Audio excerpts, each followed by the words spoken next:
Hi, I'm Alan. This is Alan's Firearms and Guns Plus More. And today we have an Uzi. Proper pronunciation actually is UZI, but I say Uzi like all the rest of the Americans, or UZI, but it's UZI.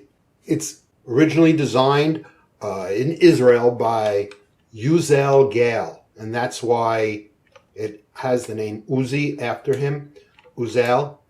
And that was back in 1940. It's gone through a lot of different changes. There are plenty of variants. The new one is supposed to blow this one to shreds. You can fire it with one hand and it's rock steady. It does not have any lift to it. It's a closed combat type firearm. It fires 9mm parabellum or Luger, which is 9x19, 32 round magazines, 30 round magazines, 20 round magazines. I think they even make them in 10 round magazines.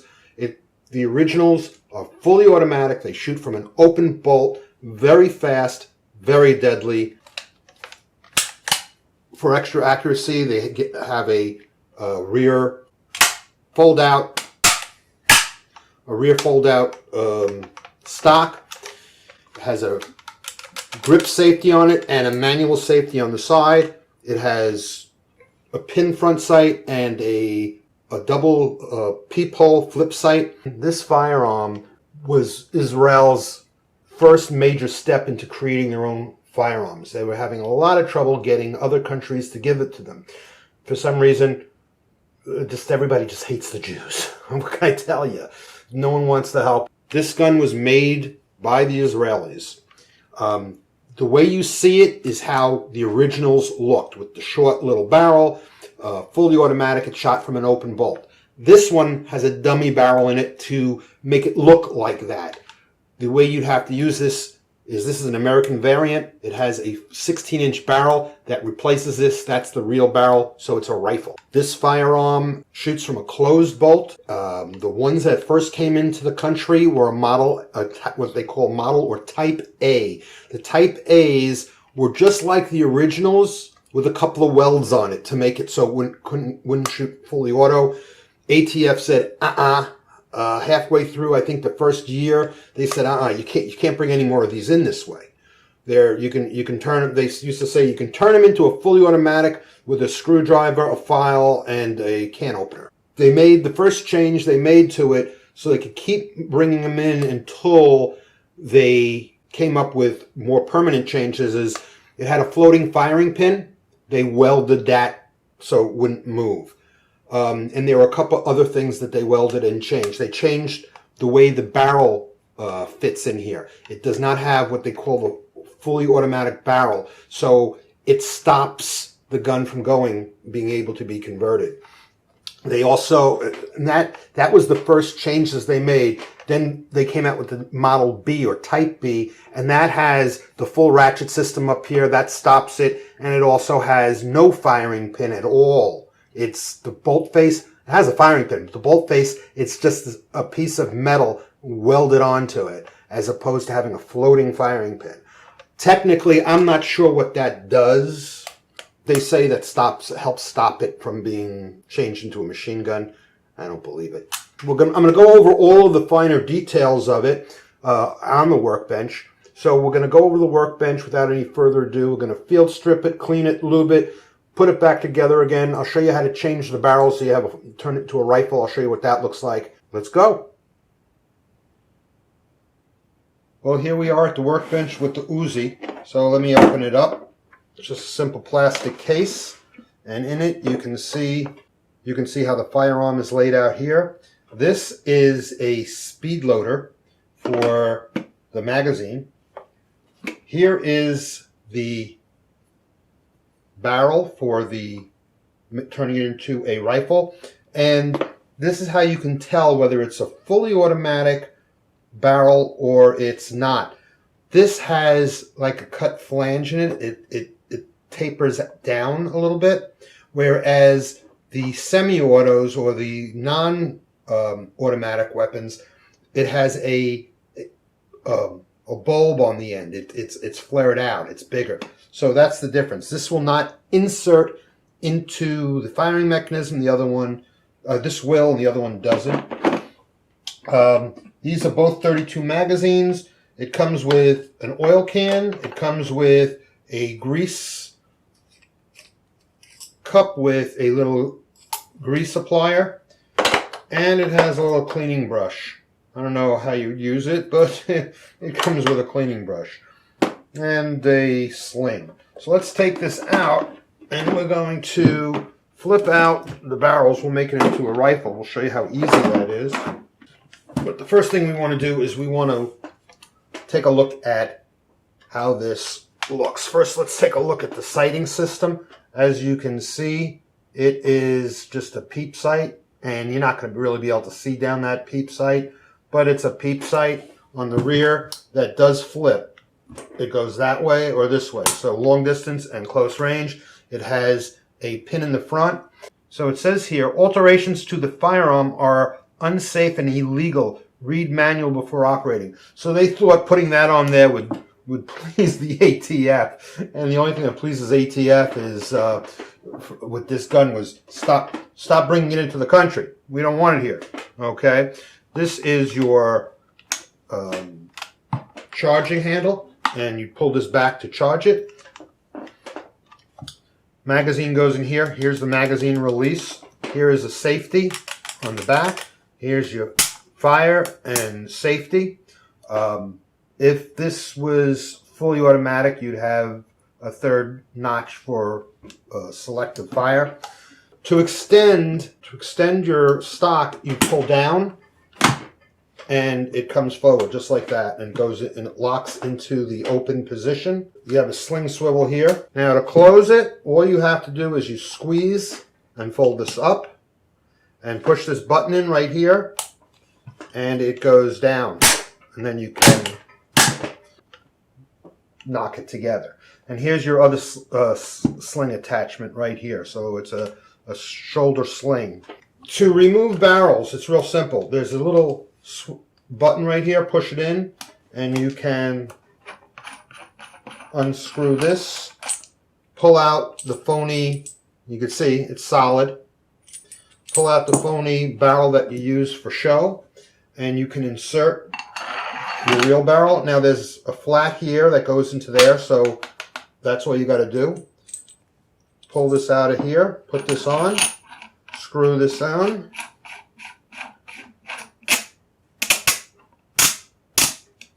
and it's as simple as that. You're ready to start shooting this for real. And you can still see how small it is as a rifle. I mean, it's legal length, but you can see from, that's my forearm. So we're gonna pull this back out, and we're going to clean this puppy. This is one of the easiest guns to take apart. There's a switch right back here. I'm going to push it forward, and this plate lifts up and comes out. Now, that B model I told you about had some ratcheting systems up in here. And I'm not sure what that did, but it was supposed to stop the gun from shooting fully automatic. Now, here's a good look at the insides. And to take it apart, you're just going to pull this back, lift it up,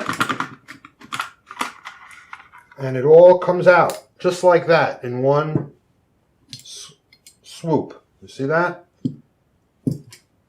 And there you go. That's the whole kit and caboodle. And then, of course, this comes out. Here is your floating firing pin. Yep, this is your floating firing pin. The newer version didn't have this firing pin.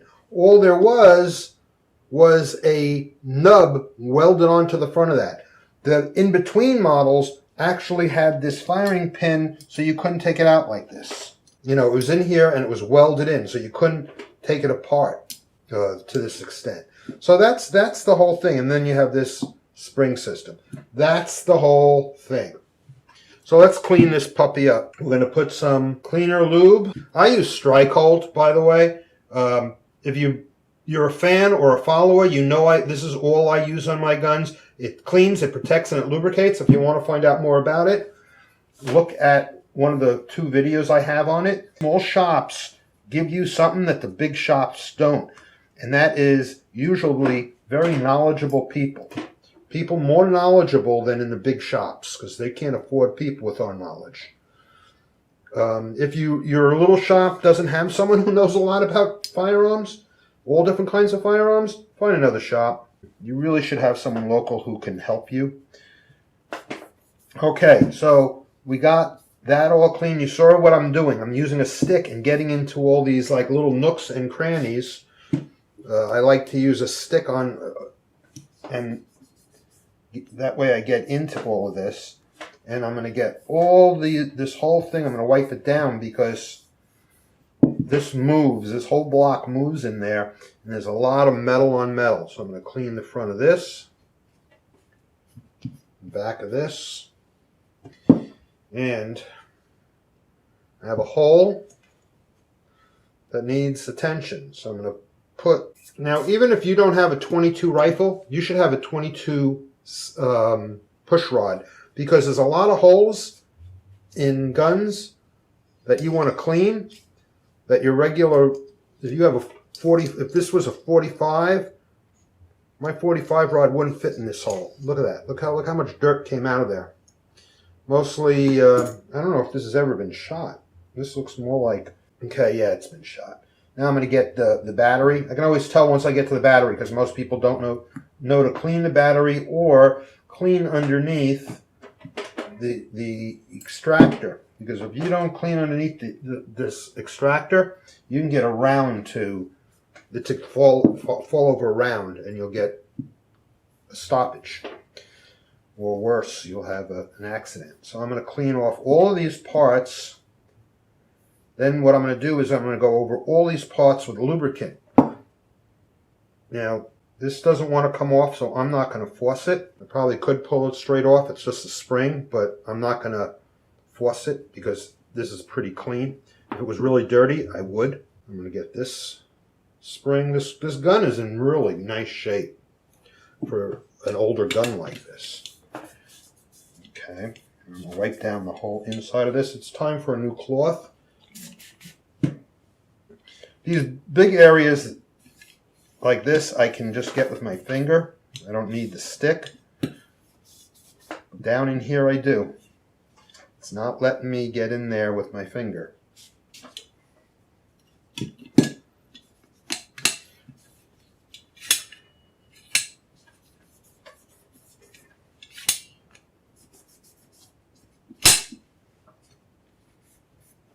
Okay, now let's get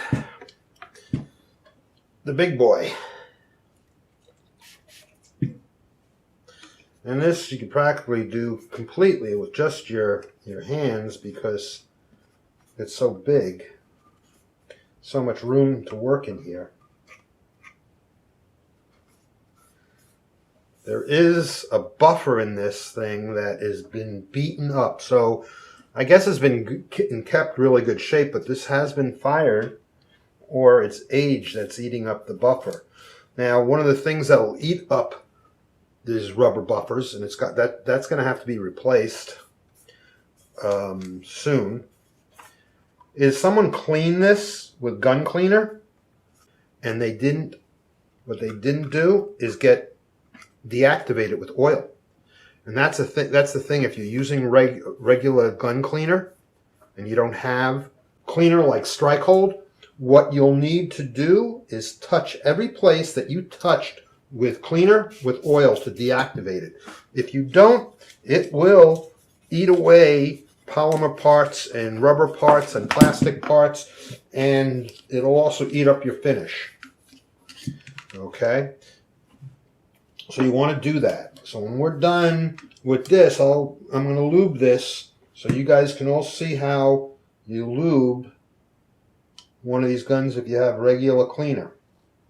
Well, because there's such big parts and few parts in this gun, we're done. So I'm going to take some oil. I'm going to put 3 drops of oil on this cloth, and in here especially. So what I'm going to do is I'm going to put some oil right on, even though I put strike hold. I mean, if you have cleaner, you want to make sure you get plenty of oil on that plastic buffer. Otherwise, it's going to get all chewed up and eaten up just like this one is. Let me get underneath here.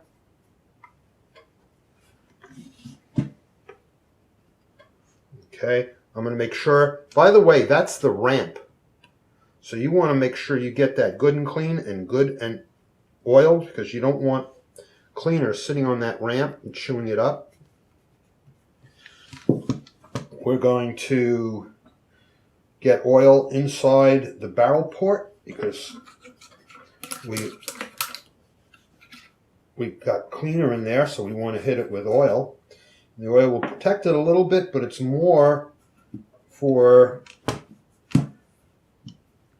these are metal on metal threads, so I'm going to put oil directly on it. You know, I don't like putting oil directly on a gun, but when it comes to machine parts that are direct, like threads on a barrel and threads on this, on a screw, that I have no problem with. That's fine. Okay, so we wipe this whole thing down. Yeah, he's going to have to replace that that plastic buffer because it's just falling apart. Okay, so put some oil on here, and we're going to do the same thing. We cleaned out this, so we want to wipe down the whole inside of this with oil. Okay, so now that's done. That's every place I touched that with cleaner, I touched it with oil. Now I'm going to do this. So I'm going to get some extra oil on here because this moves. This is metal on metal parts that move, and it's very, you can feel it. It's like a porous type metal, so it's not slick. So I'm going to make sure that I get this entire piece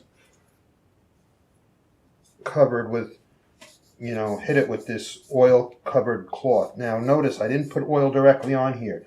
You don't want that much oil, but you do want it, this area, any place that you hit with cleaner, you want to hit with oil. But this whole piece has to be, the whole piece has to be done because it moves in the gun. So you want it oiled so it moves freely inside the gun.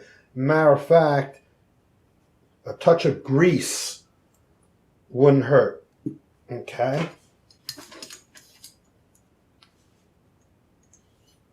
And this I'm putting right through that hole that I did. And I'm going to put it down here. And I put it, and now I'm going to run it right down this slot in here where the firing pin goes. We oil this. Wipe this whole piece down with oil. This moves. So you want to cover this, you make sure that's covered with oil. Remember, we touched this with cleaner, so we want to make sure we get this whole piece. It's a floating firing pin, very cool. We want to get the spring system.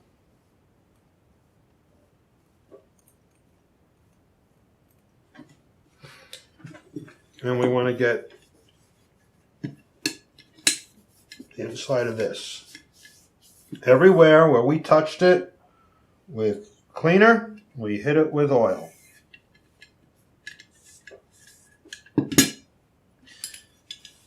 I'm starting to wonder if I should only have to say that, but you know what? I get so many people, I say things, I show people things, I'm doing things, and I'm not saying what I'm doing, and they're complaining. Why didn't you tell us we had to do that? Well, I sort of showed you. And then if I tell you, people say, why are you bothering telling us that? We see you doing it. And why you know, it's like, why can't you just say, do the whole thing over again with oil? Well, people say, why don't you show you how to lube it? I mean, I get this all the time. So now we put this back together again. The barrel goes in there, and then the barrel nut, bolt or nut goes right on it, and you just turn this until it stops. It'll stop. You'll keep clicking until it stops. Don't force it on any more than that. Otherwise you'll have a hell of a time getting off, and it doesn't have to be on any tighter than that. Once it stops, it's optimal. Okay, so we take this. You have the slot here, and here's the front. You can see that slot there. Well, that slot, where that is, that's where your firing pin goes. And there's a little pin back here, a little thing that, you see this part? you can just push that down and it'll let you move that in. I mean, it'll just slide out, but it'll be easier to put together if you have it in like that. Take your spring, put your spring in. Both sides are the same. Then what you have to do is you have to line up, there's 2 holes back here.